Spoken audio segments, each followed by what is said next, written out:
আজকে চলে এসেছি পনির নবরত্ন কোরমা নিয়ে, ঠিক আছে। তার জন্য প্রথমে পনির নিয়ে নিন, তারপর একটু হালকা করে ভেজিটেবলসগুলো কেটে নিন, যেমন ফুলকপি, গাজর, বিনস, ক্যাপসিকাম, কড়াইশুঁটি। তারপর এর মধ্যে দিয়ে দিন, একটু ভিজিয়ে রাখুন আমন্ড, কাজু, তারপর হচ্ছে আপনার লঙ্কা, এগুলো নিয়ে হালকা করে ভিজিয়ে রাখুন। তারপর কাজু কিশমিশ রেখে দিন, তারপর হালকা করে গ্যাসটা জ্বালিয়ে নিন, ঠিক আছে। গ্যাসটা জ্বালিয়ে নিন, নিয়ে একটু তেল দিয়ে একটু কড়াটা বসিয়ে দিন। এবার আমার আগে থেকে একটু কড়াইতে তেল ছিল, তাই আমি আর একটু তেল অ্যাড করে দিলাম, ঠিক আছে। এবার হালকা করে তেলটা একটু গরম হতে দিন, ব্যাস হবার পরই ঢেলে দিন স্লাইস পনিরগুলোকে, ঢেলে দিন। ঢেলে দিয়ে হালকা উল্টে পাল্টে একটু ভেজে নিন। বেশি ভাজতে যাবেন না, আবার শক্ত হয়ে যাবে, ঠিক আছে। হালকা করে গ্যাস কমিয়ে একটু উল্টে পাল্টে ভেজে, কিচ্ছু না, হালকা করে এবার তুলে ফেলুন। তুলে ফেলে আপনার তেল আবার ফাঁকা হয়ে গেল, ঠিক আছে। এই যে তুলছেন, হ্যাঁ হ্যাঁ, ভালো করে তুলে নিন, বাহ বাহ বাহ, তুলে নিলেন, গুড। এবার দিয়ে দিন কাজু আর কিশমিশটাকে হালকা করে ভেজে ওদেরকে ফুলিয়ে দিন। হালকা করে ভেজিয়ে নিলেন, ভাজা চলছে এখন, ব্যাস ভেজে এবার তুলে নিন। তুলে আবার তেল ফাঁকা হয়ে গেল, ঠিক আছে। এর মধ্যে এবার কী দিতে হবে, কী দিতে হবে আপনারা দেখে নিন।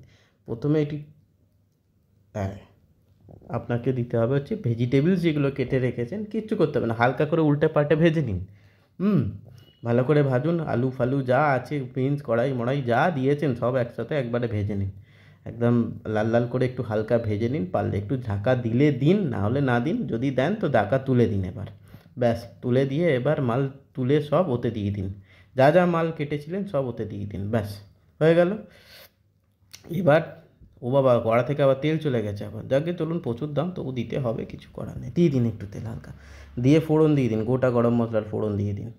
ওই তেজপাতা মেজপাতা যা ছিল চারটিখানে দিয়ে হালকা করে নেড়ে ভেজে নিন, ঠিক আছে। নিয়ে এই সবজিগুলোকে দিয়ে দিন ওর মধ্যে, ঠিক আছে। রান্নাটা আমার বউই করছে, বাট বলছি আমি, বুঝলেন তো, এই আর কি, এছাড়া বড় কিছু ব্যাপার না।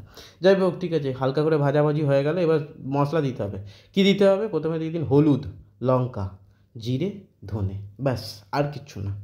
এইগুলো আপনার বাড়িতে থাকে, এটা তো নিরামিষ, কিছু ব্যাপার নেই। আপনার বৃহস্পতিবার, শনিবার, মঙ্গলবার যবে খুশি খান, একদম সুন্দর দুর্দান্ত রান্না, আহা।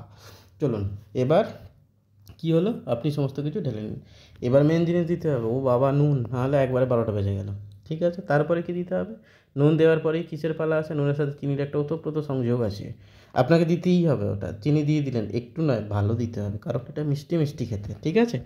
যাই হোক, চিনি দেওয়া হয়ে গেলে এবার হালকা করে জল দিয়ে দিন একটু, ঠিক আছে, কারণ তা নাহলে আবার জ্বলে মলে যাবে কোথায়, তখন সমস্যায় পড়বেন আবার, ঠিক আছে। জল দিয়ে দিলেন, দিয়ে কিছু না, এবার যেই যে দামি পেস্টটা করেছিলেন না, কাজু, আমন্ড, পোস্ত, তারপর আপনার কি বলে, কাঁচা লঙ্কা, একদম টেনে সব দিয়ে দিন।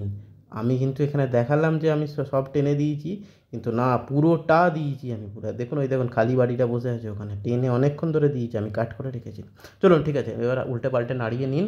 নাড়িয়ে নিয়ে এবার কি করবেন, দুধ ঢেলে দিন। বাহ, দুর্দান্ত রান্না, বাহ বাহ বাহ বাহ বাহ বাহ, কী সুন্দর দেখতে হয়েছে গো, ওহ আহা।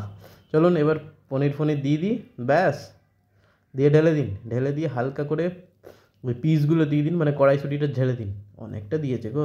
যাই হোক, ঠিক আছে, কোনো অসুবিধা নেই, দিয়ে দিলেন। এবার দিয়ে হালকা করে উল্টে পাল্টে দেখবেন বুদবুদ বুদবুদ করে উঠছে, তখনই বাকিগুলো যেগুলো আছে দিয়ে দিন, সব দিয়ে দিন। দিয়ে দিয়ে হালকা করে নাড়িয়ে নিন। নাড়িয়ে নিয়ে দেখবেন এবার একটু লাস্টে গরম মশলা আর একটু এলাচ যদি বাড়িতে থাকে দিয়ে দেবেন, ব্যাস। দিয়ে একটু ঘি দিয়ে দিন।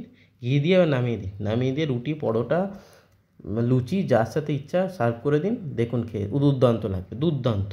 আমি তো খেয়েছি, আমার ভালো লেগেছে, এবার আপনারা খেয়ে বানিয়ে দেখুন। ও, লাস্টে আবার একটু ফেস ক্রিম দিতে হবে, হ্যাঁ হ্যাঁ হ্যাঁ।